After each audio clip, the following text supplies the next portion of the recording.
নমস্কার সবাইকে, কেমন আছেন সবাই? আমি আজ এসেছি এক রহস্যময় আধ্যাত্মিক স্থানে, কোন্নগরের শ্মশানকালী বা শকুন্তলা কালী মন্দিরে। শুনেছি এই মন্দির ঘিরে রয়েছে নাকি অনন্য কাহিনী, ভক্তি ও তান্ত্রিক গুরুত্ব। আজকের ভিডিওতে আমরা জানব এই মন্দিরের ইতিহাস, পূজার বিশেষ দিক আর ভক্তদের অভিজ্ঞতা। তাই ভিডিওটা স্কিপ না করে শেষ পর্যন্ত দেখবেন। আর যদি ভিডিও ভালো লেগে থাকে তাহলে কিন্তু অবশ্যই কমেন্ট করবেন কোথা থেকে দেখছেন, আর একটা লাইক করে দেবেন। আর হ্যাঁ, আমার চ্যানেল বা আমার এই ধরনের ভিডিও যদি আপনাদের ভালো লেগে থাকে তাহলে সাবস্ক্রাইব করে পাশে থাকবেন। আপনারা সাবস্ক্রাইব করলে আমি আরও ভিডিও বানানোর মোটিভেশন পাই। চলুন শুরু করা যাক। কোন্নগর তথা হুগলি জেলার অন্যতম ঐতিহ্যপূর্ণ কালী পুজো শ্রী শ্রী শকুন্তলা কালী পুজো। 135 বছরের এই পুজোকে ঘিরে জেলা ও জেলার বাইরের বহু মানুষের সমাগম দেখা যায়। প্রতি বছর বৈশাখ মাসের কৃষ্ণপক্ষের দ্বিতীয় বা তৃতীয় শনিবার আয়োজন করা হয় এই পুজো। এই পুজোর বৈশিষ্ট্য হলো এটি কিন্তু এক রাতের পুজো।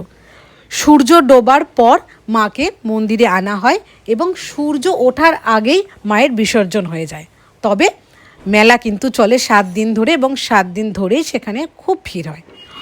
দুপুর থেকে চলে বেদিতে জল ঢালা ও দণ্ডি কাটা। এবার আসি এর ইতিহাস সম্বন্ধে। প্রায় 1 শতক আগে কোন্নগর বা তৎকালীন নাম কনেনগড়ের এক পূজারী স্বপ্নাদেশ পান। তিনি দেখেন সাদা কাপড় পরা এক রমণী ভাগাড়ের অশ্বত্থ গাছের কাছে এসে বিলীন হয়ে গেলেন। ওখানে প্রচুর শকুনও থাকতো। উনি ওই অশ্বত্থ গাছের নিচেই ঘট পেতে প্রথম পুজো শুরু করেন এবং তখন থেকেই ওই পুজোর নাম হয় শকুন্তলা কালী পুজো। পুজোর প্রথম থেকেই দেবী মূর্তি গড়ে আসছেন কোন্নগরের মৃৎশিল্পী পাল পরিবার।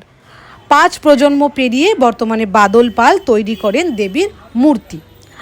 আগে এখানে হাজারে হাজারে ছাগ বলি হতো, তবে বর্তমানে তা কিন্তু অনেকটাই কমে গেছে। যারা বলি দেবেন কিন্তু ভাবেন পশু হত্যা করবেন না, তাদের জন্য কত সুন্দর একটা দেখুন সিস্টেম করেছে। এটা খুব ভালো, এটা উদ্যোগ খুব ভালো। সবাই বলি এভাবেই দিক।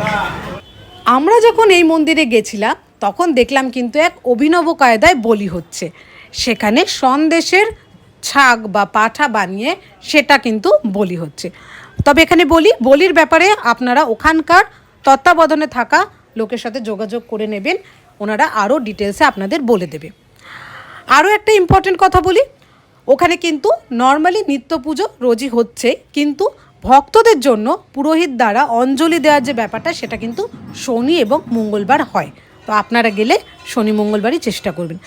সকাল থেকে দুপুর 12টা অবধি খোলা থাকে, কিন্তু তারপরে কিন্তু মন্দির বন্ধ হয়, আবার 4টে থেকে 9:30 অবধি খোলা থাকে।